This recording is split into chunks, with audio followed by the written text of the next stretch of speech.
इस वीडियो में हम बात करेंगे उस दर्दनाक हादसे की जिसने पूरे देश को झकझोर दिया है। अहमदाबाद में हुआ भीषण विमान दुर्घटना, एक विमान हादसा और 204 जिंदगियां पल भर में खत्म हो गईं। ये वो खबर है जिसने पूरे देश को सदमे में डाल दिया है। इस विमान में 200 से अधिक यात्री सवार थे, दर्जनों घायल हैं, जिनमें कई की हालत गंभीर बनी हुई है। और सबसे दुखद बात, इस विमान में गुजरात के पूर्व मुख्यमंत्री विजय रूपाणी भी सवार थे। इस दर्दनाक हादसे में 200 से अधिक लोगों की मौत हो चुकी है और दर्जनों घायल हैं। इसी विमान में पूर्व मुख्यमंत्री विजय रूपाणी भी सवार थे, जिनकी मौत की पुष्टि गुजरात बीजेपी अध्यक्ष CR पाटिल ने कर दी है। जानकारी के मुताबिक विजय रूपाणी अपनी पत्नी अंजलि और बेटी से मिलने के लिए लंदन जा रहे थे। इस हादसे में अब तक 204 लोगों की मौत हो चुकी है, वहीं 41 घायलों का इलाज जारी है। गुजरात बीजेपी अध्यक्ष CR पाटिल ने गहरा शोक व्यक्त करते हुए कहा कि इस हादसे में विमान में सवार यात्रियों के साथ साथ हॉस्टल में रह रहे डॉक्टर स्टूडेंट्स को भी नुकसान पहुंचा है।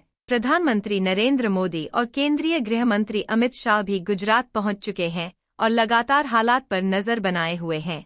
इस घटना से बीजेपी परिवार भी बेहद मर्माहत है। इसके साथ ही उन्होंने पूर्व मुख्यमंत्री विजय रूपाणी के निधन पर भी शोक व्यक्त किया और भगवान से सभी दिवंगत आत्माओं को शांति देने की प्रार्थना की। उन्होंने शोक संतप्त परिजनों को भी इस कठिन समय में धैर्य और साहस देने की कामना की। उधर विमान के दुर्घटनाग्रस्त होने की खबर मिलते ही विजय रूपाणी के घर के आसपास बाहर सन्नाटा छा गया। पड़ोसियों ने उनके घर के पास स्थित मंदिर में पूजा अर्चना शुरू कर दी। फिलहाल रूपाणी परिवार की ओर से अब तक कोई बयान नहीं आया है और घर में भी कोई मौजूद नहीं है। बीजेपी के वरिष्ठ नेता सुनील जाखड़ ने पूर्व मुख्यमंत्री विजय रूपाणी के निधन पर गहरा शोक व्यक्त किया है। उन्होंने कहा कि यह जानकर अत्यंत दुख हुआ कि विजय रूपाणी जी उस दुर्भाग्यपूर्ण एयर इंडिया विमान में सवार थे जो आज अहमदाबाद में क्रैश हो गया। सुनील जाखड़ ने कहा, रूपाणी जी का गुजरात के मुख्यमंत्री के रूप में योगदान सदैव याद किया जाएगा। वे एक विनम्र, संवेदनशील और जमीनी नेता थे। मुझे यह सौभाग्य प्राप्त हुआ कि जब वह पंजाब भाजपा के प्रभारी थे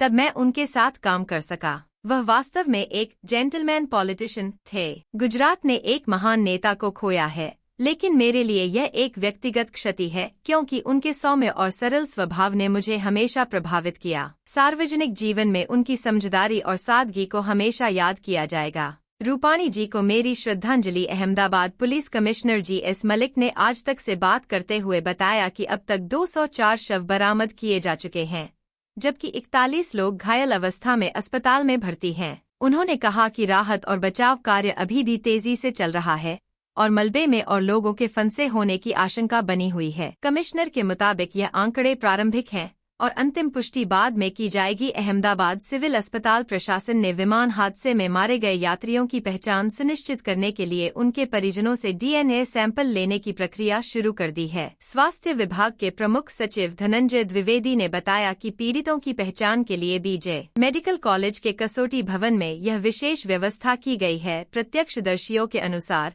फ्लाइट ने उड़ान भरने के कुछ मिनटों बाद ही ऊंचाई खो दी और सबसे पहले BJ मेडिकल कॉलेज की मेज बिल्डिंग से टकराई।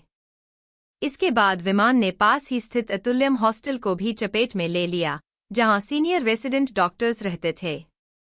टक्कर के साथ ही इन इमारतों में आग लग गई और कई लोग गंभीर रूप से घायल हो गए। राहत कार्य में सेना, नगर निगम और मेडिकल टीमें मिलकर दिन रात जुटी हुई हैं। इस हादसे ने हमें एक बार फिर याद दिलाया है कि जिंदगी कितनी अनिश्चित है।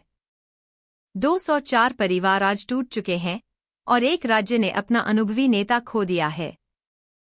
हम ईश्वर से प्रार्थना करते हैं कि दिवंगत आत्माओं को शांति दे और घायलों को शीघ्र स्वस्थ करें।